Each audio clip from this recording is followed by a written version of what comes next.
Hello, everybody, and welcome to the Max Frequency Podcast. I'm your host, Max Roberts, and joining me this time, the handsome one, Ben Smith. Ben, welcome to the show. Hey, thanks for having me, Max. I appreciate it. Of course. Thank you for coming on the show with me, Dustin. I had Dustin on the show, I think a couple episodes ago by the time this one comes out, and he was like, oh, yeah, no, Ben does all of this. When I started asking him questions about live production and the audio editing side of things, and so he got us in touch, and you decided to come on the show. So I'm super thankful for you taking some time out of your day to talk to me about more. Yeah, no problem. The sooner that Dustin realizes that he needs me, the better, really, for me. Well, quite frankly, I mean, he wouldn't he could, but necessarily wouldn't have his job without you. So, he could have. Yeah, I suppose that's, you could make that argument, but in the current timeline, he needed you. But before we dive into all of that and your work and whatnot, I wanted to ask you how you're feeling about Succession Season 4 here. Because, oh man, I'm in love. Dude. So, true facts, I always wait, specifically with Succession. I started after the first season and watched the whole thing, and then I was like, oh, I got to watch the next season. And for some reason, I waited for 3 weeks after the second season started airing to start watching it. Okay. And then by that point, I had 3 in a row. And I was like, the next season, when the season 3 came out, I was like, I'm going to do that again. Because it felt nice having those couple episodes. Okay. So my plan for Monday, I actually have it planned out that Monday, I'm going to sit down and watch the first 3 episodes. So you have not seen a single thing then? I have only seen GIFs and tweets and stuff from the HBO account and the Succession account. So I have done as good of a job as I can avoiding spoilers. And I don't know why. I think it's more just like a tradition for me now. Like, yeah. I very much like the week-to-week rollout of shows. I like that in some sense. I like binging in another sense. But with this show, I feel like I need those quick couple bursts in order for me to like get into it. And then I'm anticipatory, Yeah, so, I don't know. It doesn't make any sense, but it's what I'm doing. It does make sense. I mean, Apple TV Plus specifically, I know other services do it too, but new shows in particular, they generally drop the first 3 episodes. And then they get you hooked to come back for the next 7 to 4 weeks, however long it is. So I totally get it. I'm glad I didn't say anything specific. Me too. End recording.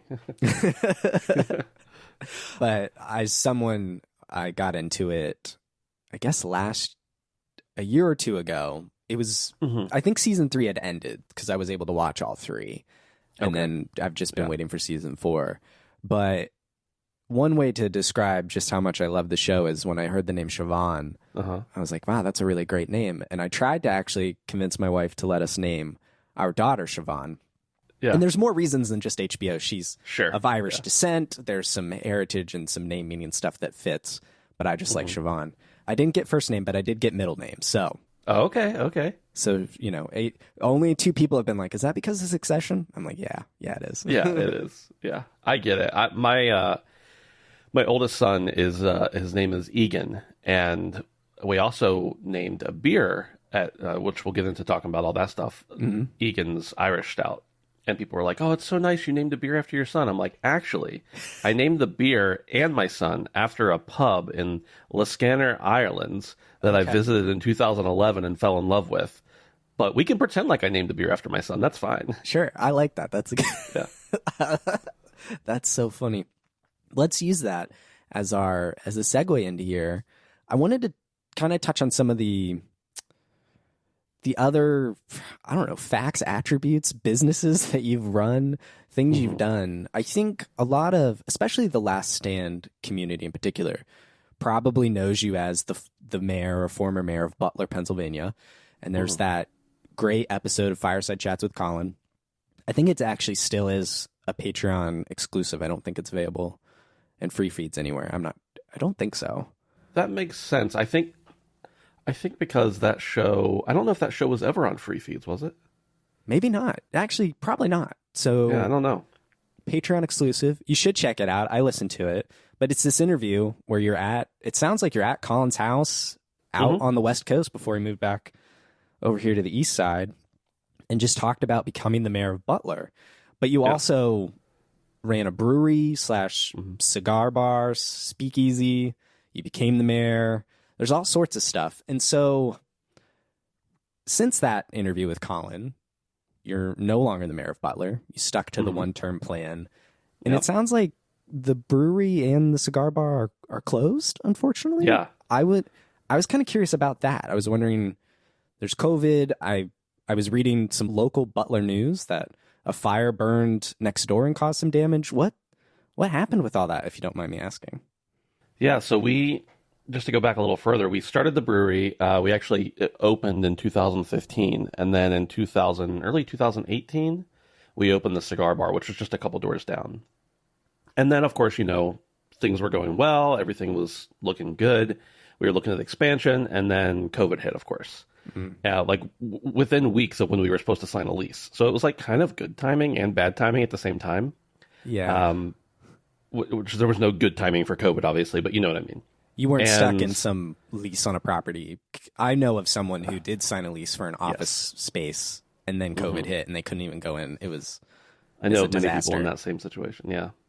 So that happened, and, we made it through. Our customers were good. They were loyal. They supported us. It was a struggle, obviously, but it wasn't like we were destitute. And then, right as soon as we were coming out of that, they let us reopen.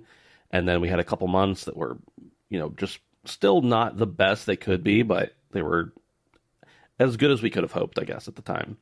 Yeah. And then I woke up one Saturday morning and my wife was like, hey, and she said, I won't say the name of the business. It's public knowledge, but the business next door is on fire. And I was like, oh. She's like, are you okay? I was like, yeah, surprisingly, because I've always hated the thought. I was on an episode of Constellation recently, and we talked about our greatest fears. And I mentioned that mine was like my house burning down. And I always thought that would translate to my business, but for some reason it didn't. But I was just like at peace with it. It was fine. Okay. And so the business next door, it was a total loss. And in order to put that fire out, they had to, thousands and tens of thousands of gallons of water got onto our place. They had to cut open the roof because all those old buildings, we were on an old, historic main street. They're all connected. The floors were rotten. The walls were rotten from the water. So it was just like, well, our lease was going to be up in a couple months, and we were looking at expansion, but it just didn't seem smart to try to, recoup all that old stuff. And so we and the building owners kind of came to a mutual decision, just we weren't going to do it. So then we still had the cigar bar. Sorry, I interrupted you there. No, I'm looking at the picture, and it's these brick buildings just slapped next to each other. Yeah. That's nuts. That's one of those problems with the old main streets is that if one building catches fire, the whole block is usually gone. Fortunately, this one wasn't. It was able to be stopped, but right. So we just we decided to keep going with the cigar bar, and part of the way, I won't get into all the intricacies, but part of the way we were able to have the cigar bar, we of course we had cigars. There was a smoking lounge, more of an I don't want to sound uppity, but a higher class smoking lounge. It wasn't just like you come in and throw down a Bud Light and a pack of Marlboros or anything. It was like you had to go there and want to experience something a little different. Sure. And part of the way we were able to keep that operating was by using the same license as the brewery. So we needed to open a brewery again. And as we explored that further and everything, we just kind of came to the decision that the market wasn't right. The way that the craft beer was trending wasn't right. The real estate wasn't good still because of how everything changed with the economy. And as of the end of the year, we wouldn't have a license and we couldn't operate for a certain amount of time without also brewing. So we just decided that at the points we were at in our lives and, we had gotten what we wanted out of it and didn't really want to construct an entire new business. So yeah, that's what happened there. That's the long story medium. Not short, but medium. Long story medium. I like it. Yeah, I remember turning 18. I was like, I can smoke now. This is the coolest. I've always thought smoking was visually cool, like just the sight of it. But obviously, I know that totally destroys your insides. But I've always thought it was cool. So when I turned 18, I was like, this is great. I went out and bought some Swisher Sweets, grape flavor. Oh, yeah. I was like, I'm so cool. And I had this edgy phase because I'm older than most of my friends. So I was like, look at me. I'm so cool. I can smoke. You can't. I was a terrible person. I'm an Sure. awful friend. But I had a few nice cigars. And actually, at New Year's Eve, some friends brought some cigars. I was surprised that I was the only one in the group that had smoked a cigar in any shape, way, or form. Yeah. And I was like, I shouldn't be the most experienced one here because we have a buddy who's in like real estate, and other guys construction, fishing, just very more masculine kind of energy. I was just like, how am I the only one here? So they all looked to me, and we didn't have the tools.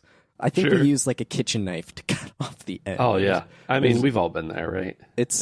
But we just had a poker night, and someone stopped at a cigar shop, had them pre-cut. It was a bit more of a mature experience.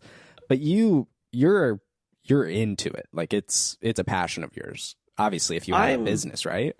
Yeah, I mean, I am someone who has always been, whatever I'm into it full force. And if I've made a commitment to do something, I'm going to be into it, and I'm very interested. But now that I'm not actively engaged in that business, like it's not, I still like to smoke cigars. I still like to drink good beer, but it's not something that I'm interested in. I don't know. I'm not going to go out of my way to sink into it now because I like have other focuses. So I'm into it very much, and what I like to think is pretty knowledgeable about the subjects, but at the same time, like I'm not going to turn up my nose as someone who isn't, because it's just not my thing right now, I guess. Yeah.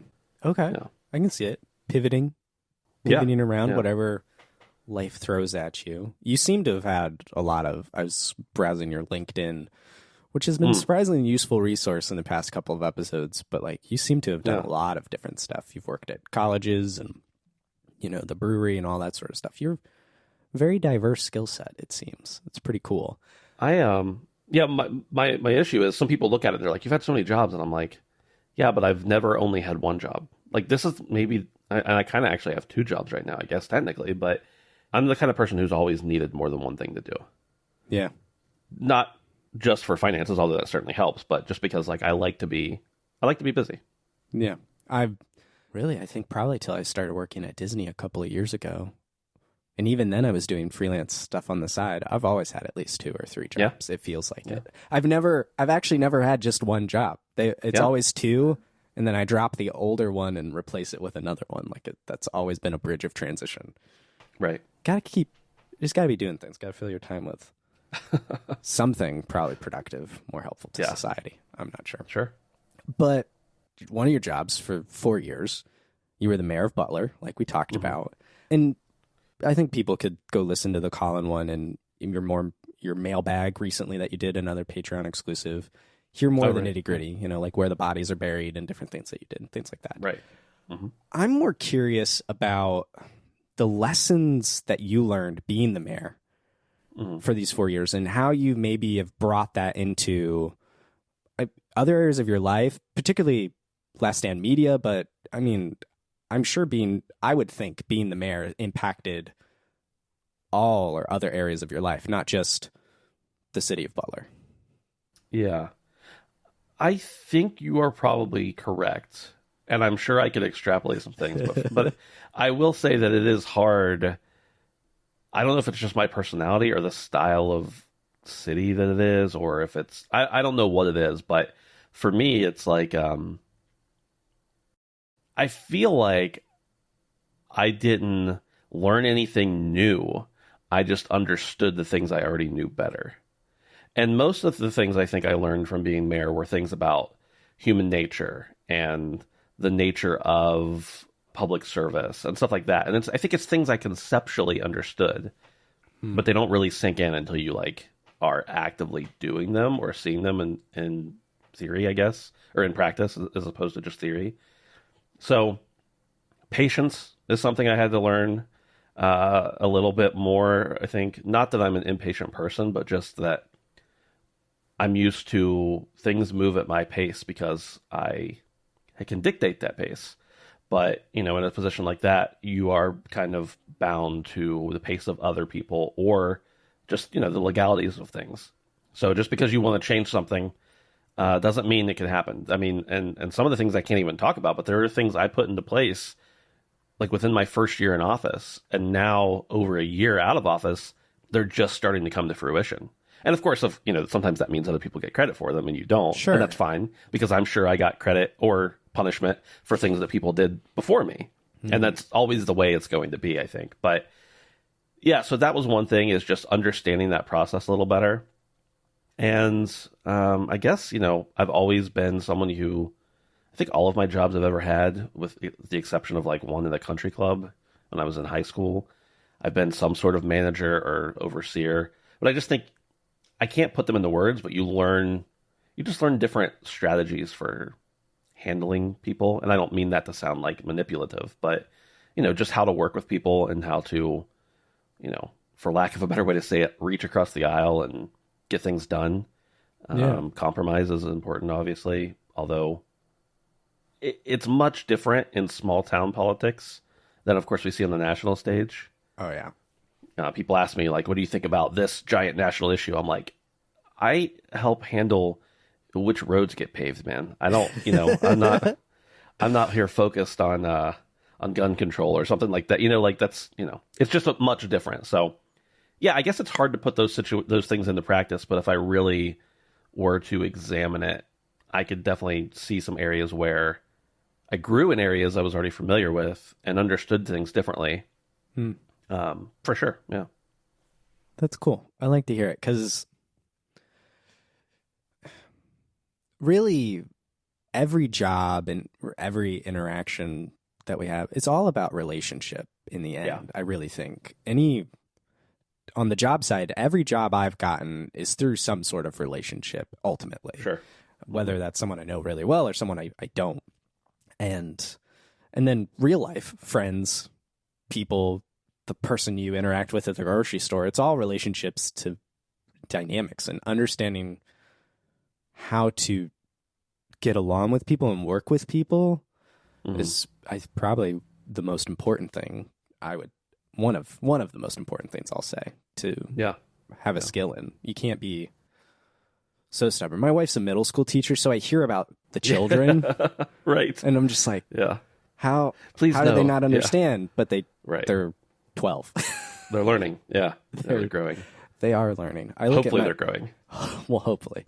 I mean, I've seen some of them just like at school functions, and they're taller than me. They look like full adults. I don't understand that at all. Yeah. I was like, I was never this, grown at your age. I was very tiny. So kids that was me. Man. I had a full beard by the time I was like 13. So I understand.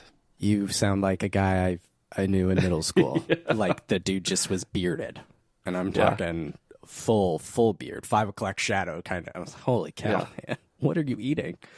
What kind of eggs are you eating? It's nuts, man.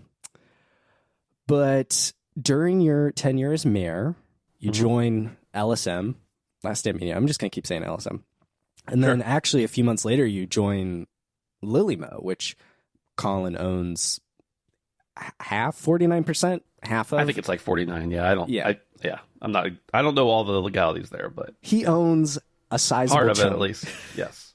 Of it. So you've at one point you're the mayor, associate producer at 2 companies, and you own a brewery, cigar bar, speakeasy type whole deal.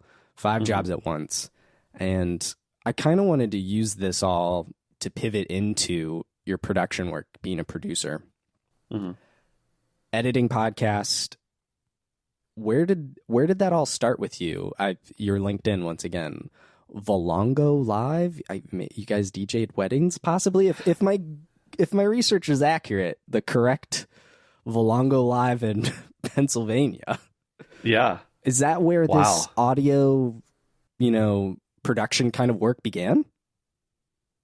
It's funny because that doesn't feel like it should be that long ago when I look at like the date, but that was probably 2007, 2008, somewhere in there. And I think about that and think about how long ago that really was.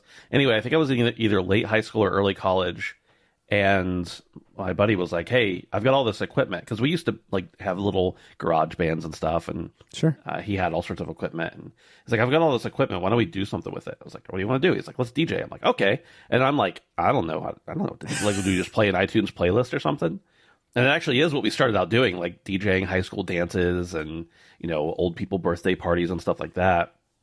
And eventually, I mean, we continued to do that kind of stuff, and then eventually moved into slightly more like club oriented things. And then we kind of got to the point where we didn't want to do it anymore because we were both like, we had steady girlfriends, or we were in college, or we were like trying to get jobs or whatever. And we just kept saying, like, anytime somebody would call us, we'd be like, oh, well, actually the price is this, which was, twice as much as we used to charge, because we didn't really want to do it. And people were like, yeah, we want you. We've heard you're the best, like, wedding DJ or whatever. We're like, oh, okay. And so we just kept escalating our price until it got to the point where we felt it was ridiculous for what we were charging.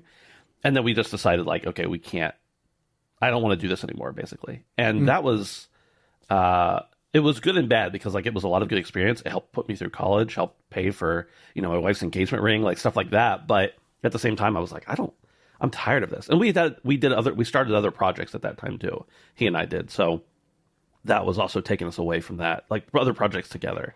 Mm-hmm. We were like, well, we like this more than that now, but that makes more money. So yeah, but that's probably, I used to run like the soundboard at church and things like that. But as far as anything like actually for an income, that would certainly be the beginning of it.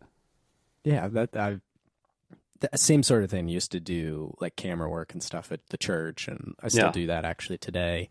Yeah, you start dabbling in things you find interesting, and then I was making YouTube videos at 12, 13 years old, I guess like a tiny middle schooler, and that's where I started. It's pretty fun to see where people get into it, but I think if I recall correctly, at the time of the mayor interview, you were editing another podcast. There was Handsome Phantom. So you've been doing shows and podcast production and stuff before. How did you pivot from hobby to, I'm going to, a side hustle, I'm going to start making money, which ultimately leads to one of your jobs? Sure. I think the first podcast I ever edited or was on was in 2009. Yeah. And again, that feels like so long ago, but in the scheme of podcasting, I guess that actually is ancient history in the scheme of podcasting. My buddy and I started, that same buddy that I did the DJing with, we started a podcast and then ultimately a website. And it's not like we were gigantic, but at the time there was almost nobody doing it. And so we were in the space pretty big. And we ended up, actually hiring a staff. We were able to occasionally pay them and give them other benefits, free games, all that kind of stuff back in, the mid to late 2000s. And eventually he ended up getting a job at another gaming company. I kept the site alive for a little while, ended up selling it, paying off part of, we sold the domain name. I don't remember how that all worked. But anyway, it benefited us in a financial way, in some way. And then I started doing some like freelance podcast editing, just because it was still new. People knew they were supposed to have a podcast, but they didn't know what that was. So it was like, it was a way for me to get in there and do something I knew how to do and enjoyed, and still make a little money, obviously. And then probably in about 2016 or 2015, my cousin and I started a podcast about election history. And that actually became way bigger than I expected. But I did all the editing for that. He and I did the show a couple times a week, and just a way for us to hang out because we weren't close, but also just a way for, us to talk. Like, we felt like it was a product that was needed out there too. So that, that also became not much, but some money making. And then Dustin had me go to PAX with him one year. He just wanted to go, so we went. So we had just become friends before that recently. And we went to PAX East, and then he was like, why don't we just like do this? And I was like, all right. He'd already been doing a podcast. So I jumped on with them, and then together we worked and we built that site up and the podcast. And then, it kind of went from there. I don't know when there was a shift. That's the weird thing. Like, I know my history, but you're asking me questions that's making me think like, I don't know when that actually happened. I don't know when that turned in from this to that.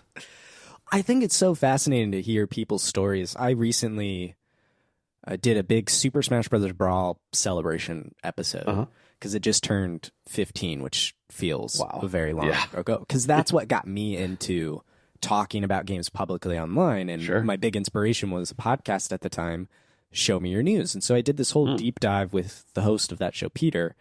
But looking at Peter's history and then my own, lining it up, and it's like, well, I started doing YouTube videos about Smash Brothers, and then I did a Nintendo podcast with some friends, like spread out. Like this was, maybe it's more common today. Actually, it is more common today. But this was back in 2008. My parents were letting me talk with strangers online and like do a show with them. They actually even let me. My one friend was an only child, and they were going on a cruise, and his parents wanted him to have a friend on the, so they invited me, and like I had never met them, and my parents just let me go. It's like, I feel like today you would never ever do that. But, I think you're probably right. Yeah. Well, it also probably would be easier to like actually see and communicate with these people too. True. Like, we met at the airport in Louisiana, you know? It's just like this crazy thing. Yeah. So, and then my history from there would go on to other stuff and freelance writing.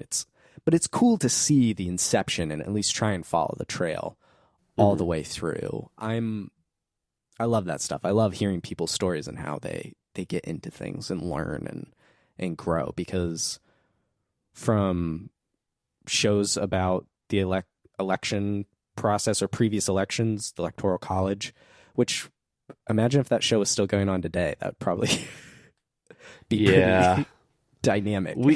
We stopped doing it just because of scheduling stuff. We'd been doing it. We did it for a few years, had a few hundred episodes, and we stopped doing it right around the time. And it was mostly about history, so we approached everything from a pretty non-political bias standpoint. But we stopped doing it within a year after the 2016 election, and we did that episode because technically it was history, like a couple of weeks afterwards. And I listened to it a couple months ago. Like I just happened to find it in my files, and I was like, pulled it up, and I was like, wow, there's so much we talked about that apparently we thought was true at the time that we now know like a little more background to it. Just on that alone, I can't imagine, like, especially back in the the early days of elections in the country when everything traveled by horse and buggy. It's like, imagine how long it took for everybody to get their facts straight then. Imagine how long it took just for everyone to learn who the president was. Yeah, exactly. Like across the whole country, up and down, east and west eventually. This is nuts, man. Crazy how news used to disseminate, and now I just talked to someone about that with video game news, and like it used to just be a magazine show up at your door once a month, and that's how you knew what was coming out. It wasn't check Twitter or here's what's leaking. It's crazy, man, and how fast that's all changed too. Back to podcasting. I love editing. I've been editing the shows I've been on, honestly, for most of the time. I've just always loved this process, and that grows and changes. So I'm curious about how you edit shows, because Sacred Symbols is no slouch. It's like 4-hour podcast, meticulously edited. At least that's what Colin says, and I believe it, listening to the show. So I'm curious what you use, how you edit it, what that time commitment, that process is like for you. Yeah. It's funny because if you, the video version obviously has, some kind of edits, and it gets things thrown together, but it's not edited for content. It's, it's not edited for ums and ahs and for blank spaces. Right. Yeah. Right. And especially at the pace we go, if we had a week to do it, then sure. But, overnight, it's not really feasible. But with the audio, a couple people have told me that they went and listened to the audio and the video at the same time, and were like, holy cow, this is a different show. One to the other. Not to say one's necessarily, like, it's just depending on what you like, right? But it's just, there's a lot of editing, you're right. But so as far as my setup, I use Premiere predominantly for editing, and I know that that's mostly a video software, obviously, but for me it works well. I used to use Audition, and of course before that I used Audacity, but that's so far in the distant past. I don't even remember how the setup looks, honestly. Everyone started with Audacity. I still have some original Audacity files and tried opening them, and it was like, oh, how did we use this? Yeah, I know. So, I mean, I still have it because occasionally I'll get a file that I need to somehow manipulate in there. But for the most part, I can do everything I need to do in Adobe products. But yeah, so I bring everything into Premiere, and I run a bunch of filters on them, put some gates in, etc. And I just edit the show. I mean, I take out any kind of pauses. Not any pauses, obviously. If it's the way someone speaks or if it's for comedic effect, that's going to stay. But the appropriate pauses, mouth clicks, weird sounds, excessive ums or ahs. Sometimes people will stop and say, and then continue. And other times people say, I don't know. And like, you can't cut that out. So sometimes those stay in there. Sometimes they don't. It just depends on the most important thing is to make it sound natural. If it doesn't sound natural taking it out, leave it in. And that's kind of my philosophy is if it doesn't, if I can make it sound natural without it, then I will. And that's, rendering the shows, doing all the timestamps, typing those up is pretty time consuming for the shows that have them, and export them, upload them, send them off to for Dustin to upload to Patreon. I used to do it on Patreon, but Patreon changed some things, and it's now like if you save a draft, it's a whole mess over there at Patreon. They're great in some respects, and in other respects, right. I'm like, come on, guys, you're the biggest deal in the world right now. What's your deal? Yeah, the back end's there's always criticism for a back end of anything. Yeah, always. Right. And then our free feeds, that gets a separate audio file that has different things tacked onto it for advertising. Yeah. And that gets sent off to the people who handle those ads for us. Yeah, from there, I guess that's the predominant editing thing. But I'm happy to get more into nitty gritty if you want. You just have to lead me. Okay, cool. Ads in particular. I wanted to ask about dynamic ad insertion, which is something that you guys use over at LSM. And quite honestly, as a consumer, something I don't enjoy at all. Not from a advertisement perspective, more from and you tell me where I'm wrong, but a company, you've partnered with some sort of production or advertising company, and they just use whatever information they can get from us, generally IP address or something, and start plopping in relevant ads, just like you would see on a Facebook or Instagram or Twitter, what have you. Same thing, just for your ears. And I just don't like it because it feels creepy.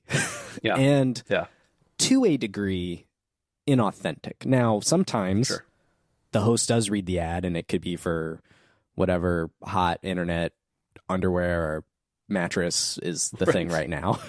And so it's Colin or Dustin or whoever your host is telling you, go buy this thing. But then sometimes it's just someone I've never heard before in my life, and it pulls me out. So I'm curious more, is that truly the process? Just you give them the file and then they pop it in, or is there more to the back end of getting these ads to fit into the show? It's changed a little bit over the years. When dynamic ads first came around, at least when I was first involved with them as a podcaster, not an editor or anything like that, it was very much like, we're going to insert an ad for whatever their local college is. And because, or like whatever their local supermarket chain or whatever, because they could just tell the region they were in. And it didn't seem like there was as much data there. And over time, I feel like I'm sure it's mostly through Spotify, because they seem to be buying up all the ad companies and all the podcast distribution platforms, that they're able to scrape a lot more info. And even if you're not listening directly on Spotify, they still have a decent idea who, like the makeup of who's listening to the show, right? So they've honed that in. And in some respects, I think that's better, because I might actually listen to the ad rather than skip through it if I'm totally not interested in it. At least if I'm getting an ad and it's somewhat honed to me, I'm interested most likely in the product.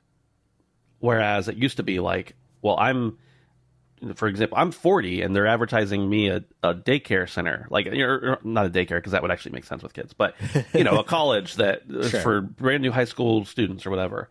And it used to make a lot less sense, those dynamic ads. And now I think it makes a little more sense. But with that said, I agree. It's very creepy. But I'm also of the opinion, like, people are like, oh, I don't want them having my data. I'm like, you have a Gmail account? I've had a Gmail account since I was like in 7th grade or something. I don't know. They know everything about me. The internet has all the information about me that they need to have. So I want to protect privacy, but at the same time, I know that it's kind of an illusion at this point. I think for the creepiness aside, and yes, they do just have all of our information, right. Especially the advertising. And when you dig into just how they figure it out, it's nuts. I'll be at a get together and someone's like, I just talked about this beer the other day and now I'm getting ads for it, but that means Facebook's listening. I'm like, actually, no, it's far more scientific and creepy than just your microphone being on. Like, they actually can't and don't do that, but and then you try to explain it and their eyes glaze over and they're like, they're listening. I'm like, all right, whatever, you can think whatever you want, I suppose. To me, I think the part, and this is a Max thing, it's when I get ads that aren't spoken by the hosts.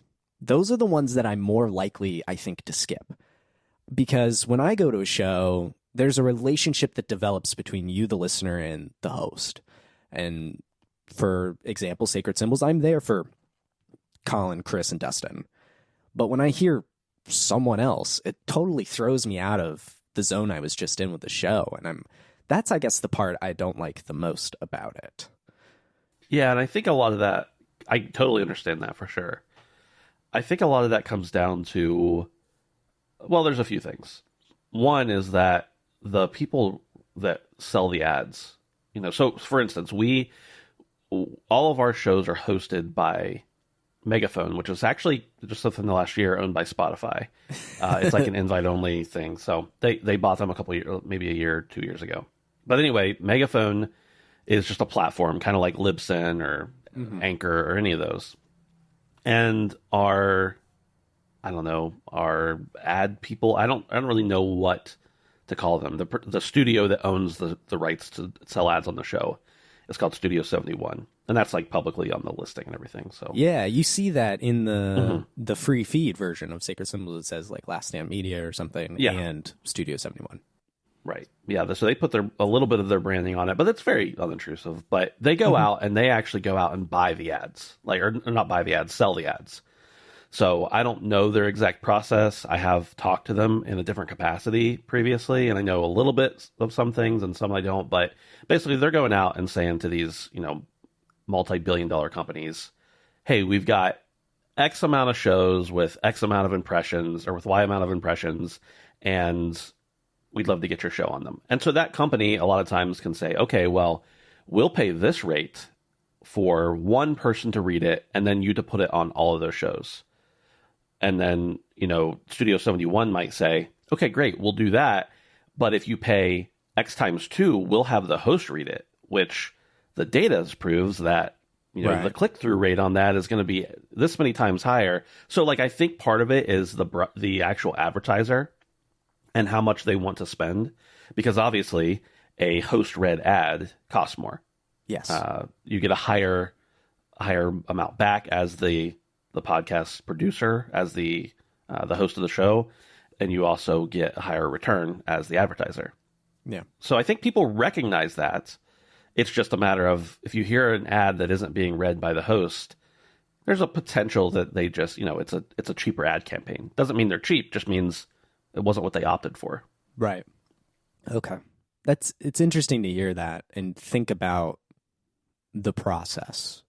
I know you're not the boss of LSM. I guess this would be another Colin question ultimately, but do you feel cool with that level of, do you get a say in who buys ads, or is it a blanket whoever Studio 71 says yes to gets an ad spot on the show? Or is there this is a terrible example because they sponsor every podcast known to man, but we don't want a Squarespace ad at all on LSM. Right.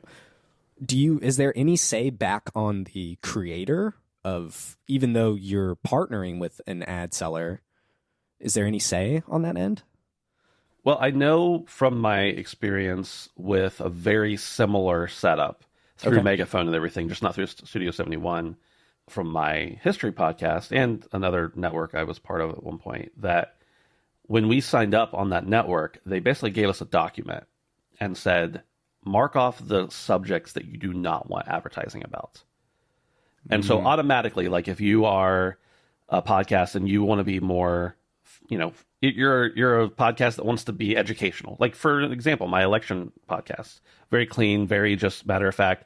We surprisingly, we didn't want political ads on there. We didn't want things for, adult intimate products. We didn't want, just you can choose those things that you don't want because it will alienate your audience. Sure. And then everything else is pretty much free game for them. Unless they want you to endorse it, which again, the advertiser's paying more for. And then they will generally approach you and say, we have an ad for this. Are you cool with it? And you can sign off yes or no. And most of the time, I think people are going to be fine with that. And you can, I know this too from LSM. Like there are things that we will get ads for, and the advertiser will say, here's the basic outline, whatever. We need a personal endorsement, and we'll respond and say, well, we haven't received the product, so we'll give an endorsement, but not a personal endorsement, or like an informational endorsement, but not because it's all about what you're comfortable with. If you're comfortable with saying, yeah, I've tried Casper mattress. I've been sleeping on one for 5 years and it's the best thing I've ever had. And meanwhile, you're sleeping on a Sleep Number bed from 1997, then, that's up to you, I suppose. But as for LSM, at least, and me personally on other ventures I've had, I'm not going to personally endorse anything, but that's a decision that, you get to make. And like I said, we've rejected, and I say we, but that hasn't been my decision, but LSM has rejected ads before because we didn't want to promote the content. And one time specifically, Colin's talked about this publicly, but there was an ad for a documentary series that Ubisoft, depends on, I did a video recently, a YouTube video recently, and said Ubisoft, which is how I've always said it. And I got a couple comments that were like, is it Ubisoft or Ubisoft? I'm like, I don't know, but it doesn't matter. Anyway, they were funding this documentary series, and Colin was like, I don't want to do this because we don't want to take money from publishers. That's just our personal stance. So they were cool with that. So that's the basics is like you have pretty much all the control in the world. And if there is an ad that comes through, even if you don't read it, that you don't want on your show, you can still turn it down. At least with the people we have our ads through. Right. Okay. That's good to hear at least. Because in my brain, I've never had ads on any of my show. And it's not because I don't want to make money. It's just I've never had anything big enough, I suppose.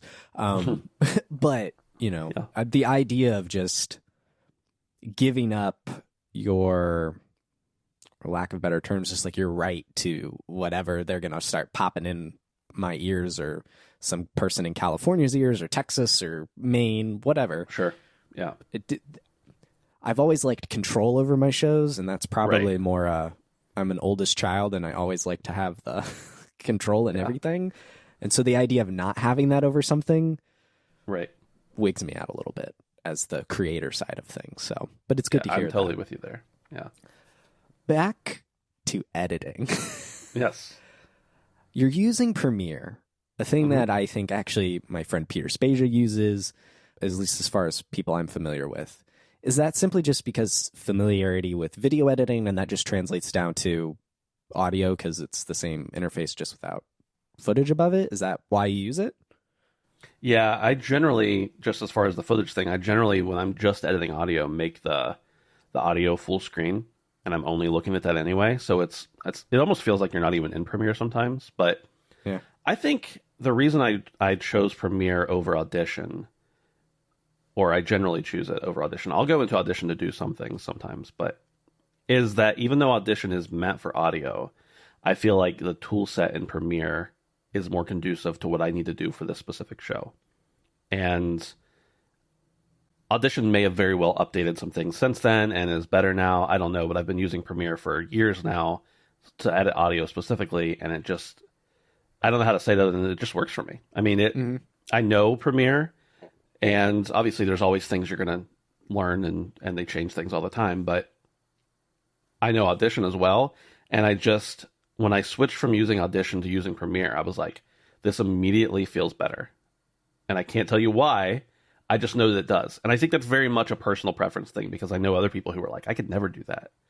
And it's interesting because all the tool sets that are in there for video are also in there for audio, because they know that if you want to have a good video, you need good audio generally. And so there are also many tools in there for audio that are very good. And I just feel like the Audition flow for me was, I don't know how to say it really. It just didn't work anymore all of a sudden.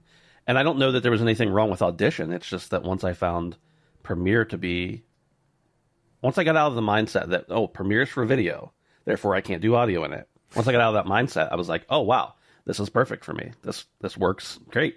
I'm fine. And Premiere has its set of bugs, of course, but it's in my opinion the best editor, the best DAW, as many people call it, out there. And it's worked for me. I don't know that it works for everybody, but it does for me. Yeah, I couldn't, but that's mostly because I find I use Audition for one thing and one thing only, and that's a match loudness. And I match loudness on all whoever's on the show's tracks, just so we're all closer. Right. Doesn't blow people's ears out. That's the only thing I use it for. The rest of it, I just find it ugly. Like, I just don't want to look at it for however many hours. Right. Yeah, I don't think it's particularly appealing aesthetically, for sure. Yeah, it doesn't look nice to me. So I use Logic to edit my shows. Yeah. And I actually just made a video on my YouTube channel of how I edit a podcast. I go from the raw files all the way to the finished product. So that was kind of a fun process to examine the way I do things, and then share that with people. So I do hope that's helpful. But coming up, learning video editors from Windows Movie Maker to After Effects to Premiere to Final Cut, and that's where I've settled. I totally get the familiarity and the comfort of just, well, I know how to do all this. Here's crossfades, here's levels, all the stuff's right here. All it's missing is pictures moving across the screen. It's just sound. So I do get that familiarity. I'm curious though, you mentioned you put gates in, and I don't know actually if you said compression, but I did hear gates for sure. So those tools I assume are built into Premiere. Are these custom made for, say, Colin has a gate, Chris has a gate, or is it just one thing that you've come up with or downloaded somewhere that you just apply across the track? It's a little of both. Okay. So sometimes, depending on the person and the specifics of the audio, I will use Isotope RX7.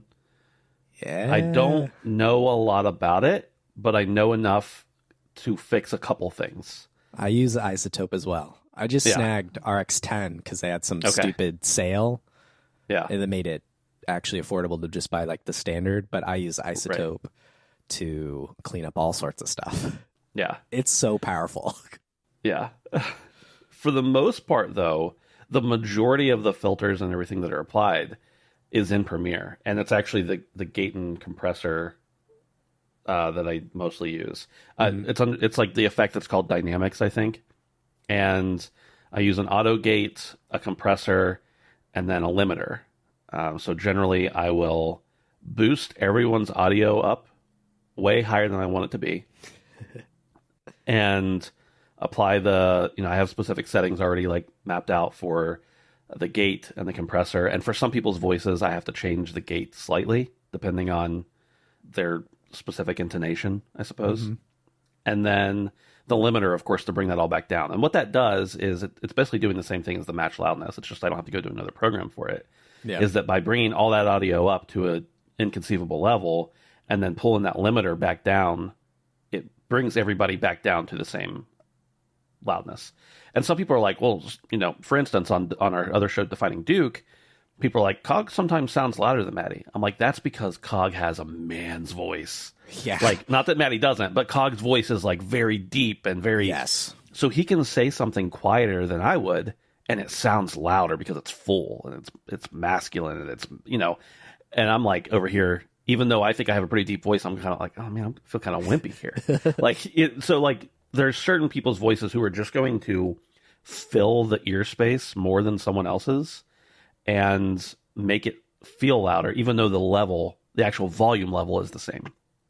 So I don't know how I got there, but yes, I use the dynamics effect in Premiere for the majority of what I do, and then I just raise and lower the volume here and there if I need to, if somebody dips out or there's some background noise. Yeah. And then isotope for things like mouth clicks and whatnot. But I don't always use that. Isotope I generally use just as like a pass through on mostly most of the shows I do. It's my Chapter Select is my other show, and I do that with Logan. And so Logan, I know his setup, I know what he's doing, so like there's consistency with both of us. It's the other people that we have on as guests that can totally change a show. And when I have someone like you or Dustin, someone who's has more professional equipment or just better than, your earbuds, that's generally not too bad. But like I've had some guests just come in with headphones and they're in a big tile room with no furniture, and so it's like this echo madness. And so actually Isotope did fix some like reverb on one particular track that I don't know how they do it, man. It's a wizardry, but it sounded good to me, and I was like, holy smokes, this makes it so much better for everyone else. I might have to check that out because I recently, within the last few months, I moved to a new place, and the room I was in before was very good for sound.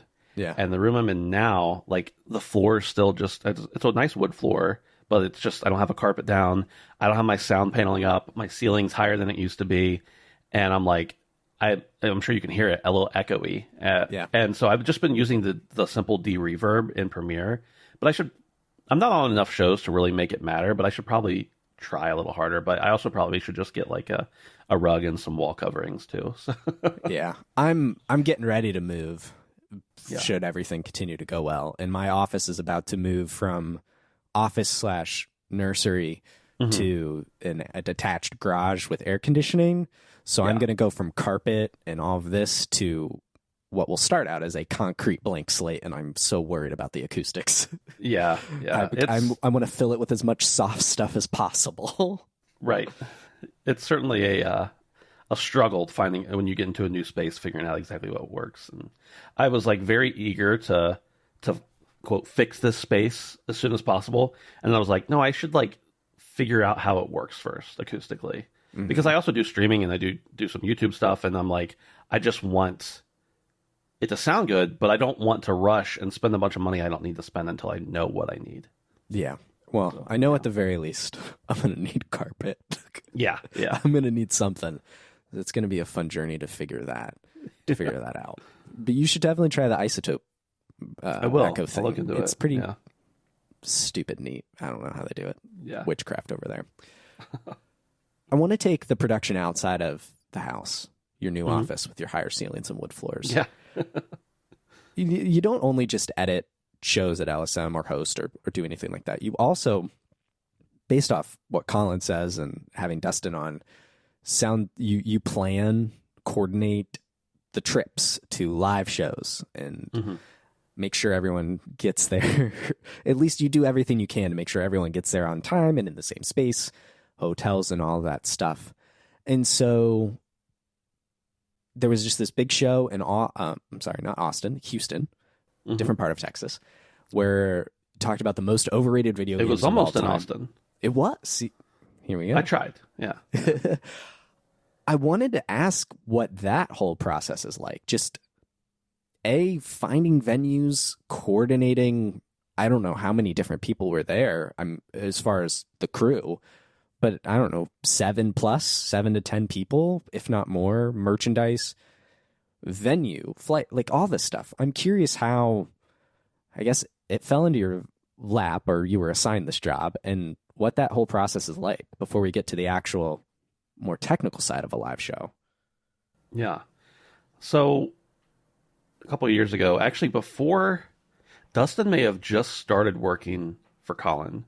Okay. And I don't think I was working for Colin yet. I mean, we would always talk about stuff, and he knew I was interested in Dustin and I had been fans of Colin for a long time before we ever met him or started working for him. But we'd always talk about like, oh, it'd be so cool to do if Colin would do another live show, like people would love it. You know, it'd be great.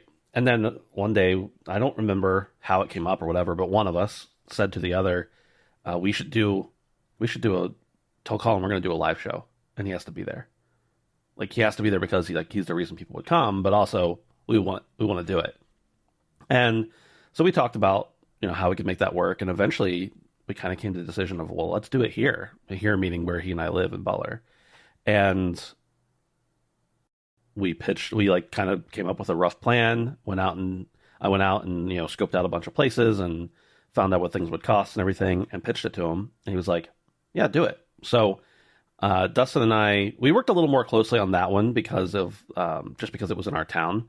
Sure. And went and planned, you know, the whole thing and had the show here. And then after that, I said, okay, Colin, I want to do more of these. And he's like, well, yeah, I do too. I was like, okay, let me do it and pay me. He's like, okay.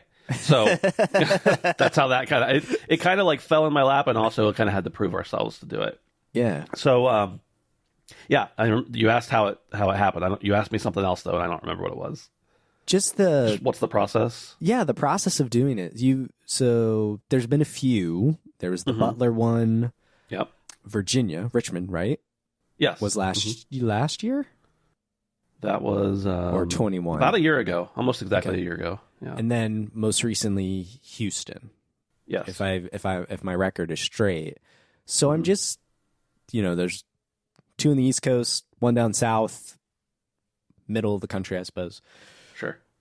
What, you know, it's easy. I would think it is easy when you live in the town to like scope out venues, get prices, but when you're planning something out of state, I assume you're not traveling to Houston to like check out venues. You're more looking online, talking to people. What's the process like? Yeah, that's one of the main hurdles, honestly, for good and bad, I think, because like you said, when you're familiar with an area, you know, like, oh, well, there's that little theater down on the south side of town that nobody ever talks about, but it's really cool. And, you know those little places like that. But when you're far away, you just have to rely on what the internet and maybe a couple locals say. So we started out, we pitched the idea of going to Vegas. I say I don't remember who it was. The idea was pitched to go to Vegas. And once I started looking at Vegas for the timeline that we wanted, it just wasn't going to be feasible because one, either everywhere was already booked up for that time period. I don't even remember what time period that originally was. Or two, the places were too big, or it was Vegas. So they were also like either 10,000 person venues or 150 in a little basement underneath a casino kind of thing. And so it was really hard to find the right size. And then once we did find a couple places that were the right size, and I'm using we here, once I scoped them out. It's a royal. Yeah, yeah, you know. I gotcha. Once I found a few places that would work, I started calling and just found that the prices in Vegas were, specifically for that time of year, way higher than what I thought was smart. And not to say that like Colin has said before, like, I don't care if we make money, I just don't want to lose money. And even with that, I think he's also like, as long as we don't lose too much money, you know, like, yeah, it's very much like, it's not a moneymaker, but my goal, since it's my job, and like, if we're not doing it, I feel like I'm getting paid for something I'm not doing, obviously. My goal is to make money and help the company and stuff like that. So I said, basically, I don't think Vegas is going to work this year. Let me look somewhere else. Let's go to Texas. Austin's hopping right now. That'd be awesome. So I looked in Dallas and in Austin and kind of ran into a similar issue there with spacing, with the sizing. The cost wasn't too bad, except for one particular venue that wanted more money than we would have even made from selling tickets to rent the place out, which I understand the reasons, but I won't bash them online or, publicly. I can tell you offline sometimes if you want. But, then I said, okay, well, I still want to go to Texas because I know that a large portion of our audience is in Texas. Do you know that from analytic data? Is that what it is? Is that how you targeted in this kind of Western area? Vegas, Texas type stuff? Well, we honestly, since all of LSM lives on, Chris did, but he doesn't anymore, but all of us lived on the East Coast. It's easier for us to do shows here, but we know that people want us to come other parts of the country. Mm-hmm. And so I was just trying to think of like a place that would be good we tried to go to Vegas, which is a little further west, but couldn't do that. And then to get to California, it was going to be even more money and less time. So again, it was just kind of a, and so yeah, we have some analytics that show us general areas of the country people are in. And then of course, just like I'm in, we have like 5,000 people in our Discord. I, communicate with people there and hear and see the things they're talking about. And, also see feedback on posts when we say where we want to go. And, you see a lot of feedback, and obviously that's just the loud people. And I don't mean that derogatory, just they're the loud people who are talking. The vocal minority within a community. It doesn't necessarily have to be a minority of people. It could be a very, maybe everyone in Texas is louder. I don't know. Right. Well, everything's bigger there, so it makes sense they'd also be louder. Yes. Yeah. So yeah, it's basically it just kind of came down to, well, I know we have a lot of people in Texas, and also it's easy to get to Texas from almost everywhere, so let's do it there. Yeah. And so yeah, finally found a venue that would work, and basically from there, it just goes like, communicate with the venue, get dates, communicate that with the team, confirm a date that everybody can make it, put a deposit down on the venue, start working with their production manager to plan out, timing and lighting and microphones and what the setup's going to be, and how the green room's going to be set up, whatever, and just everything that goes along with booking a venue and doing a show. And then having to book insurance, because you need to have event insurance required for many venues, and most venues, any good venue, you need to have event insurance. I assume that's not calling Geico. You could, I suppose, if you wanted to use Geico. Do that? I don't know if they do event insurance. Is Flow Progressive, bundle your car, home, and event insurance? Yeah. I have a feeling if you called Geico and got an agent and said, I would like to pay you money for this, they would figure out a way to do it. Whether it was through Geico or they went through a third party and then charged a little bit of whatever. I'm sure they could do it. Anybody who sells insurance can probably figure out. Yeah. And then booking all the, flights and hotels and everything like that. And then moving on to ticketing and getting that set up with the venue and getting an announcement out. So there's a lot to it. I'm happy to dive into any specific piece of it if you want, or just to say it's pretty much anything that could possibly be involved with the show. Somebody has to do it. Somebody has to set it up. So it's a long process for sure. Talk to me about the production side, coordinating with the production people over at whatever venue it is. Mm-hmm. Because Dustin said you guys hired another crew to film it. I forget the company's name, but they filmed it and Dustin edited it, and that's up for $5 patrons right now. Mm-hmm. I'm curious about actually sounding good in the space for the people that are there. And then I know there isn't an audio version of this particular show, but it's all got to sound good. Everyone's got to look good on stage. What is that like? Yeah. Well, one of the nice things about not doing these DIY is that generally when you're renting out one of these spaces, that you're also hiring professionals that are oftentimes either full-time at the venue or they're union employees who work there full-time, part of a union, whatever, just that they have some credentials, that they've done this before.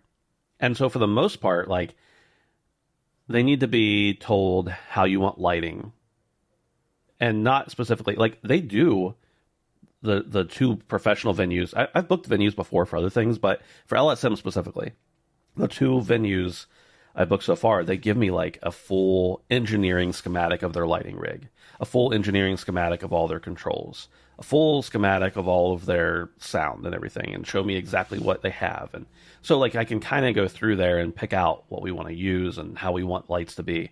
But for the most part, I'm hey, we're going to have a person standing here while other people sit here, and we need that to be lit, and it could be in this color scheme. And sure. It's not like I actually have to go through and tell them okay, well, left can 4, I need to be pointing 90 degrees. And no, I don't. You generally don't have to do that. If you're doing a Broadway show or something, you'd want to do that and have your own people. But for the most part, it's our shows aren't complicated, but they do need to have a little bit of organization behind them. So generally I'll fill out a schematic, which is just a fancy way of saying a diagram where I draw some circles on it. And give it to them to tell them, about where I want the lights to be. And then still, once we get there, they're going to go up and adjust them and everything on the catwalk.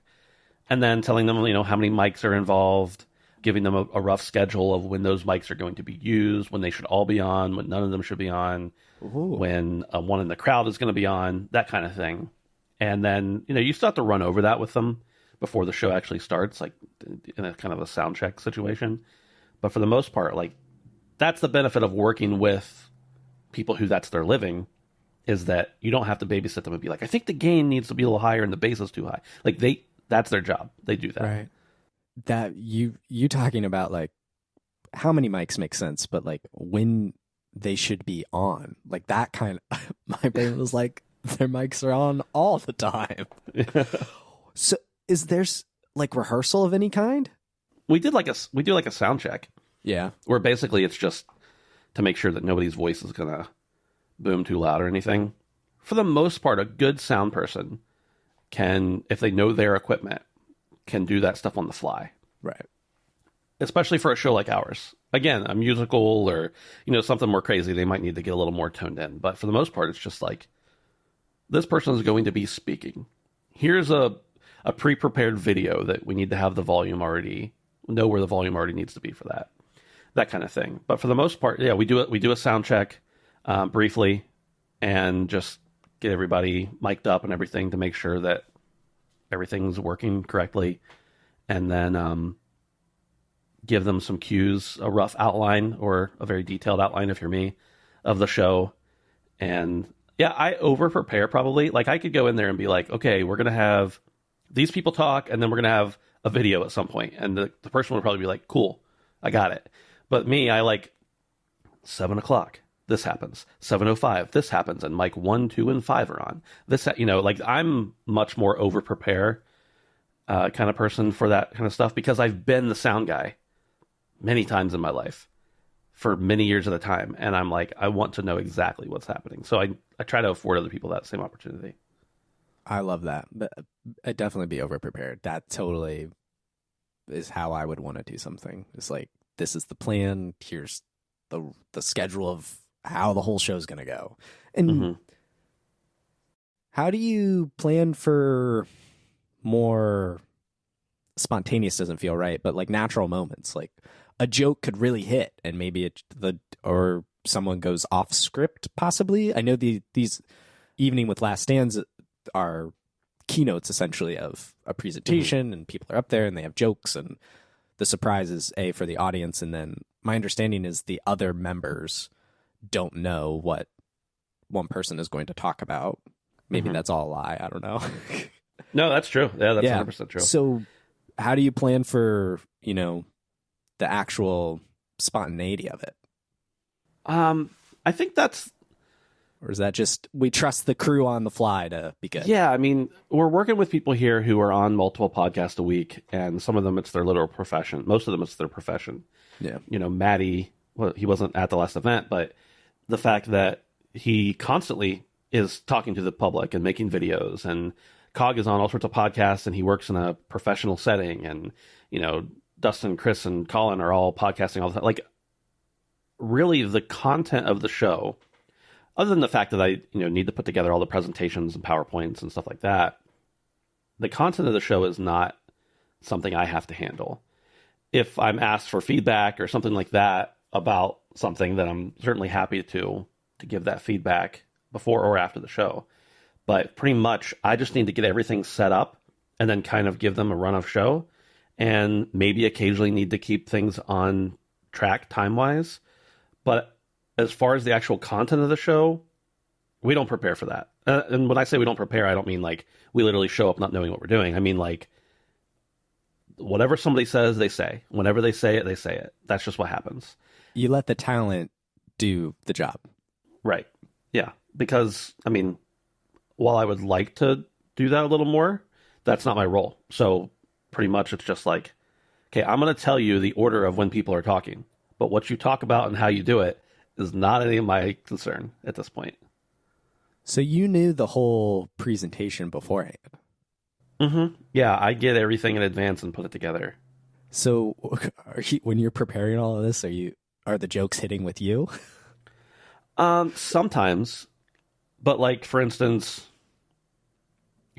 Cog's presentation, for instance, on this last one. I guess I won't say what the game was because there maybe you want to go check it out later. But let's say Cog's presentation, he picks a game, and I get to see his slides.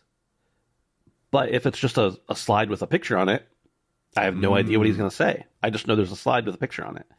And whereas other people, like Chris, for instance, and he doesn't read off of it, but in the Google slide or PowerPoint, you actually can like put in presenter notes, and he will put those in for his own sake, but he doesn't actually use them during the show. Like index he does that so he can, like look through it and memorize it, and then he just goes off memory. But like so that when I see us, I'm like, what the heck is this slide? Like, why is this picture on there?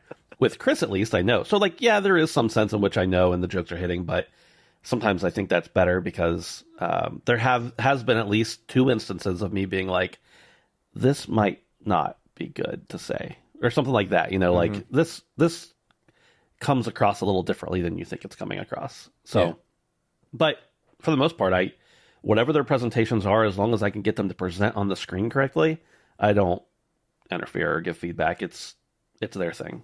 Cool. I like it. It sounds exciting, quite frankly. Just it's so different from doing what we're doing right now. It's sure.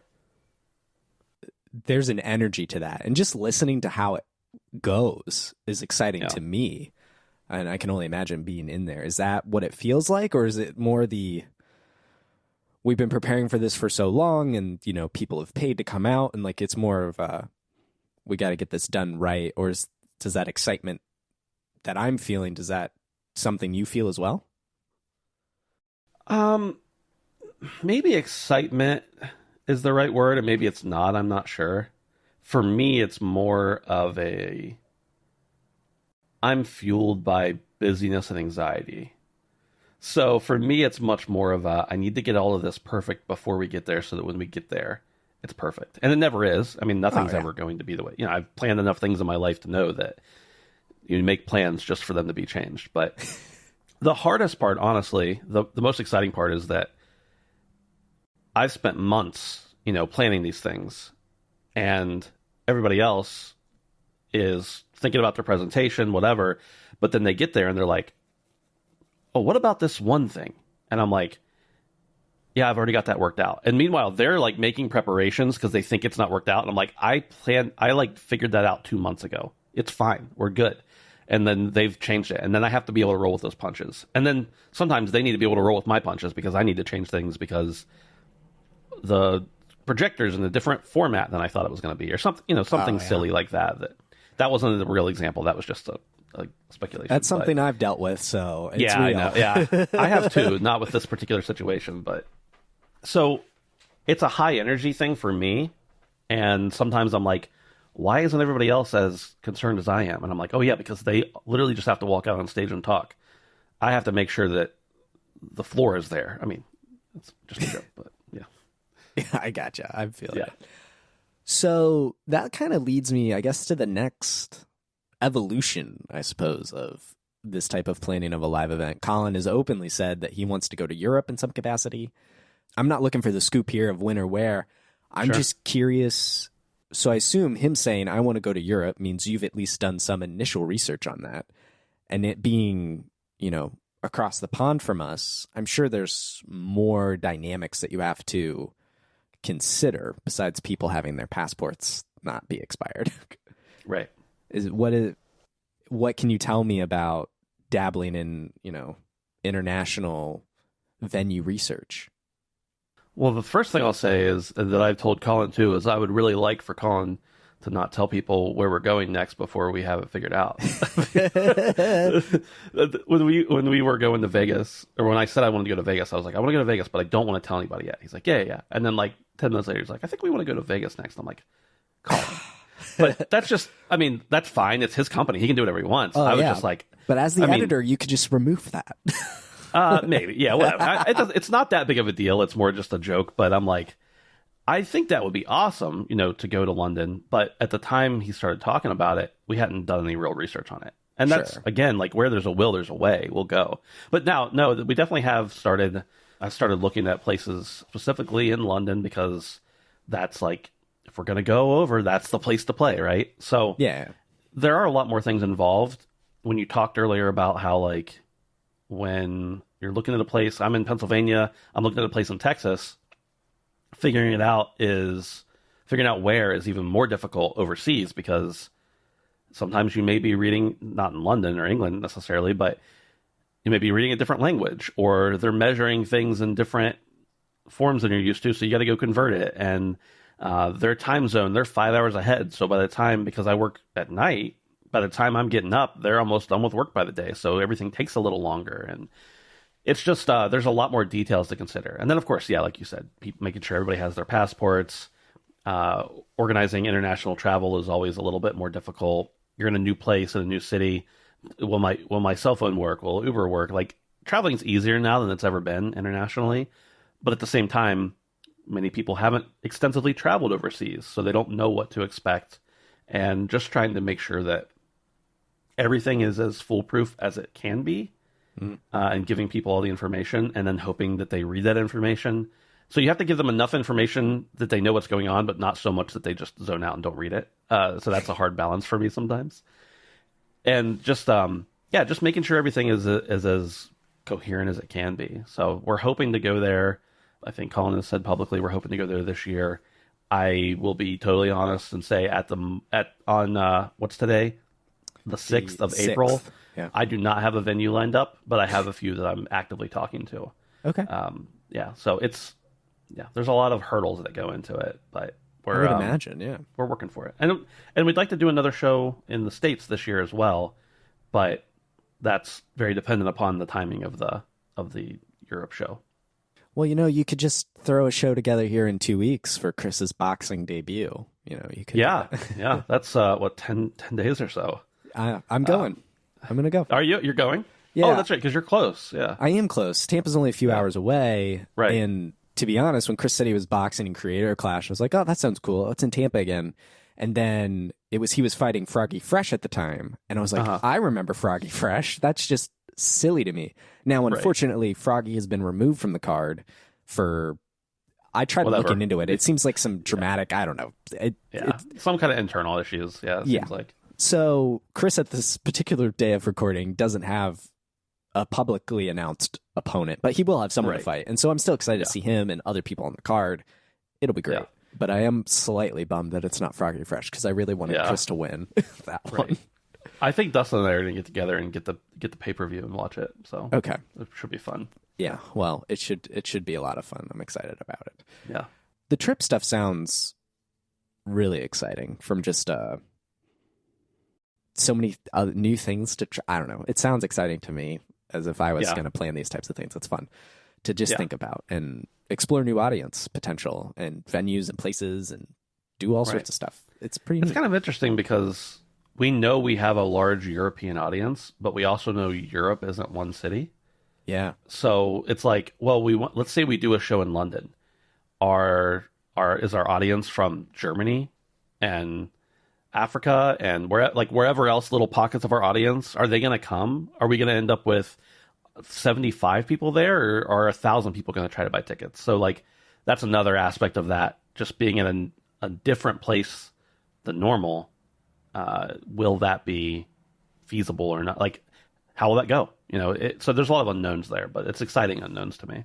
Yeah. And then you can use that to plan future international shows, see what kind of response you get, I would imagine. And everything's more condensed over there. As far as geographically speaking, you can get people from all over coming to one spot. Seems much easier, is my understanding. Yeah. Which is cool. That's really neat. Before we wrap everything up, I wanted to ask about your other production job, which has nothing, well, I won't say nothing. It could involve audio. I'm not sure. Yeah. But you're also an associate producer over at Lilymo, which, as we mentioned earlier, Colin owns a sizable chunk of. And I'm blanking on the other person's name who owns it. What's his name? Barry Johnson. Barry Johnson, the founder and majority owner. Yeah. Yes. Of Lilymo. So I was curious how publishing or associate producing video games is different than podcast? In every conceivable way possible, I guess. It's like a totally different thing. It's interesting because I would imagine an associate producer at Lilymo is much different than an associate producer at Naughty Dog or something like that. Like my workload is quite different, I would imagine, and the types of things I do are much different than that. So pretty much with Lilymo, it's, the production team, the development team, which is majority Barry, but of course we have some contractors who do, anything from art to music to writing, stuff like that. It just depends on what Barry needs at the time. They kind of work at their pace, and then Barry lets me know when things need to be handled. I think generally a producer would kind of dictate that schedule, but since it's such a small team and it's Barry's team and he's the lead, like it's his pace basically. So pretty much just when things are coming to storefronts, when things are going to need to be put on sale, when things, we need to get a trailer uploaded, that kind of stuff. Like I handle all of that and organizing, getting that information to myself and then to the different platforms. Sure. So, working with Steam and Nintendo and Xbox and PlayStation, like all of them have vastly different storefronts and they're all a little bit different to work with. And some of them you communicate exclusively through email, and other ones you do everything and never hope to talk to a person.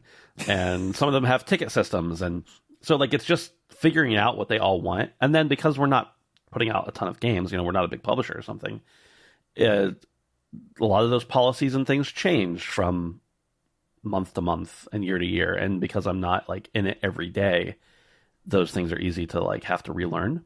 So that's another little intricacy of it. But yeah, it's an interesting perspective on the industry for sure. And seeing some of those things come through the back end of like the PlayStation Network. Like when they were coming out with game trials, I knew that all that information like a month before it hit, the news cycle.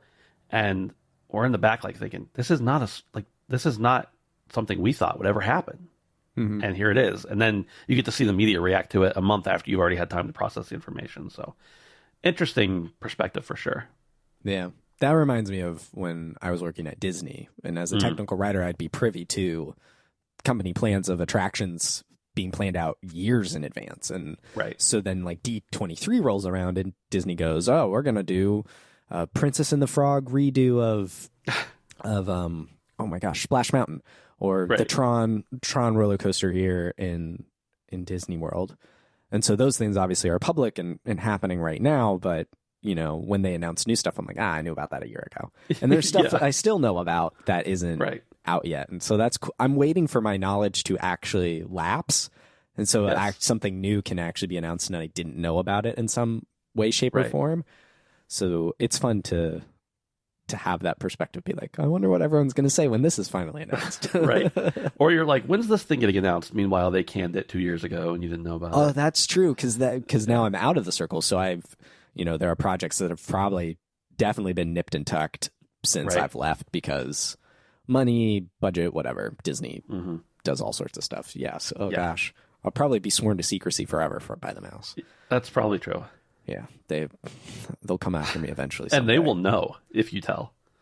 Well, they'll have to listen to the show.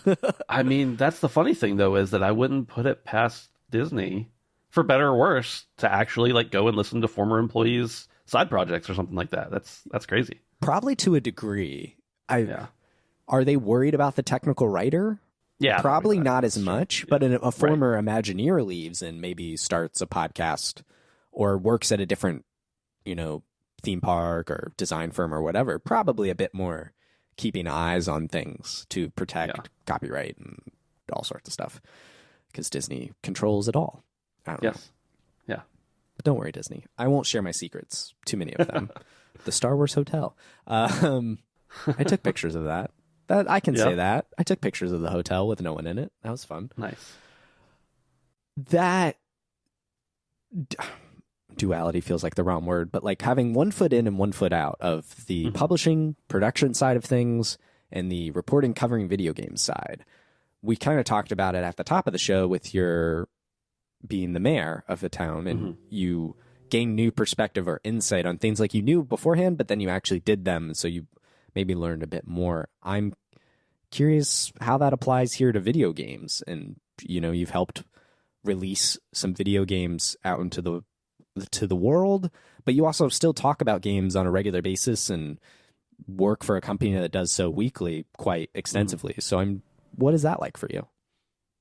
It's interesting because since 2008, 2009, you know, I've been making in various forms and at various times content about video games, and sometimes much more in depth than others, and sometimes with much more frequency than others. But I've been interested in not only talking about games, but also the actual development of games. And I think the more I'm on the back end of the games, the more I'm realizing, like, I don't necessarily like I like the production's work on podcasts and stuff, but I don't dislike it either, but I don't love the production work on the back end of video games. I think with video games, I want to be a little bit more creative, but I also don't know that that's actually something I want to do. Like, I think if I had to choose something in video games production, I would probably choose more creative than anything else. Now, with that said, I'm not an artist and I don't know how to code. Like, writing would probably be my thing, which is something I've had some experience with in the past. But so it's just interesting seeing what I like and don't like. And then it's really hard because with producing content for video games for so long, and by producing, I mean like actually being the content, making the content, as opposed to just editing it. That's something I've always been interested in. And it is difficult sometimes to feel like I don't have a lot of creativity. Because if I were doing like audio documentaries or something like that, then being able to inject like my own flavor, I guess you could say, into a show is much easier than just editing words that someone says. I think it's still important and I think it's still necessary, but that's one of the reasons that I stream and that I do YouTube, both just as a hobby, but because I need to have that little bit of creative outlet. And I feel like I don't have almost any creative outlet in my professional stuff, which is why I, again, for the 9 millionth time in my life, have extra hobbies that I turn into work somehow. Because you know how that is. It's just, I can't help myself. I need to do that. So I really enjoy all the things I do professionally, but I think everybody, including me, needs those hobbies on the side to do the things that you really want to do and you don't have the opportunity to do professionally. I'm totally feeling what you're saying, because when it dawned on me listening to Podcast Beyond when I was a Kmart stock boy. Yeah. And I was like, oh my gosh, people get paid to talk about video games. How do I do that? Like, that set me on the career path to the journalism degree, to doing the show, to ultimately doing the show. Sure. And when that dawned on me, and I started working at outlets, you know, freelance and then other stuff.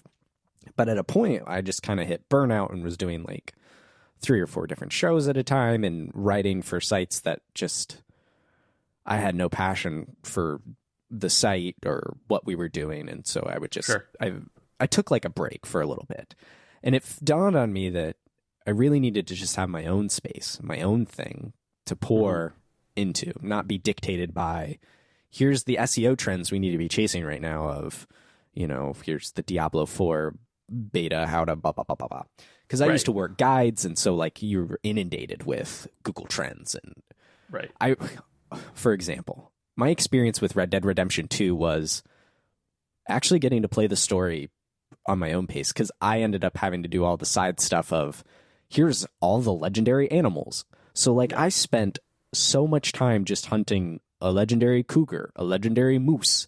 And so like part of my memories of that game are just like chasing gold animals on a map, and it warps it to a degree. And I don't know how useful that information is to people. I guess people care because they pursue it, but sure. Part of me will never be able to separate Red Dead, bringing my PS4 on a Christmas trip, and just hunting like a legendary cougar in the hotel room because it had to get up and I had to do it. But then there's also I got to play this game early or that game early, and you know, separate things. But now that I have my own space, my own show, I mean, that's kind of the whole point of the name of this show, the Max Frequency Podcast. It's podcasting at my frequency. Right. Last year, I think there were 5 episodes. I included one with Colin. This year, I've already surpassed that, and we'll definitely double, if not triple that. And it's just, but it feels good because there's no pressure, and I get to do what I want. Right, and that's the thing. Like with the YouTube channel, my goal for myself is to do 1 video a week, and if I can do more than that, that's great. But I'm not shooting for that. I'm shooting for 1 video a week, and I've had a couple people who are buddies of mine who are big in the YouTube space be like, "You got to get up to 3. You got to get up to 3," and I'm like, I don't want to do 3 because then it's a job. Yeah. If it starts actually being a job, if it starts actually benefiting me financially in a significant way, then sure, I'll increase. But right now, this is for me. I have other things that I do for money and for other people. I want to do this because I want to do it. Yeah. And I totally understand what you're saying there because, I think it's really important to be able to have. It's awesome to do what you love as your career and as your job, but I think that it's just as important to have things that are only for you. Yeah, I totally. Same page, Ben. You and me. Yeah. Same page. Yeah. And I think with that'll wrap it up. That's everything that I have for you today. Thank you so much, Ben, for joining me on the show. Where can the people find you online? Of course, Last Stand Media. We've talked about it the whole show, but where else? Where can people find you in your work? Probably the best place to start is on Twitter. I post everything that I do there, but Ben Smith 2588 is me there. And then my new venture, again, the side hustle is my YouTube channel. I just started it in January. Very happy with it so far, but I'm at Ben is Handsome. I don't remember my exact tag name. I probably should figure that out at some point, but Ben is Handsome YT, YouTube. There you YT. go. There you go. There will be links to all of this in the show notes. You can check Ben's work out there on YouTube, on Twitter, and of course, you edit every show on Last Stand Media. So Correct. Anything you listen to on Last Stand Media, Ben heard it first, edited it all. That's for true. You. That's I true. love it. So thank you all for listening. If you'd like, you can find my work over at maxfrequency.net. You can listen to my other show, Chapter Select, the seasonal podcast, where we bounce back and forth between a series, exploring its evolution, design, and legacy. Season 5 is going on right now, Resident Evil. We actually had Dustin Furman on that for Resident Evil 4, the original. And right now I'm playing 5 and 4 remake at the same time, and that is an interesting comparison. So you can check out that show. You can follow me on Twitter if you want, at MaxRoberts143, but all I do there now these days is just tweet when work goes up. So maxfrequency.net is the best place to stay in touch with what I'm doing. Thank you all so much for listening, and until next time, adios.